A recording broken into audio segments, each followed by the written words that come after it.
ஒரு நிமிடம் கேளுங்கள். நான் ரயிலில் பயணம் செய்யும்போது ஒரு சிறுவனும் சிறுமியும் 3 மணி நேரம் தொடர்ந்து செல்போனில் விளையாடிக் கொண்டிருந்ததை பார்த்து மிக மிக வருத்தப்பட்டேன். பெற்றோர்கள் அவர் நண்பர்களோடு பேசிக் கொண்டிருந்தார்கள். இந்த நேரத்திலே சொல்ல வேண்டிய கருத்து என்னவென்றால், அன்பு கூர்ந்து இந்த செல்போன் பயன்பாட்டை பயன்படுத்துவதை தவிர்த்து விடுங்கள்.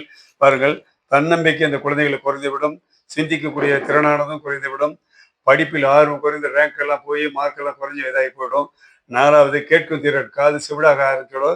அது ஹெட்செட் போட்டாலும் சரி, ப்ளூடூத் போட்டு கேட்டாலும் சரி, எப்படி கேட்டாலும் இதாகிடும். 4வது 5வது கண் பார்வை கம்ப்ளீட்டாக குறைய ஆரம்பிச்சிடும். ஸோ 5 ஆண்டுகள் இது மாதிரி இந்த நிலை இப்போ இருக்கக்கூடிய நிலை நீடித்தால் நிச்சயமாக கண்டக்டர் அதிகம், இஎன்டி டாக்டர் அதிகம் தேவைப்படுவார்கள். எல்லாத்திற்கும் மேலே மனநல மருத்துவர்கள் தேவைப்படுவார்கள்.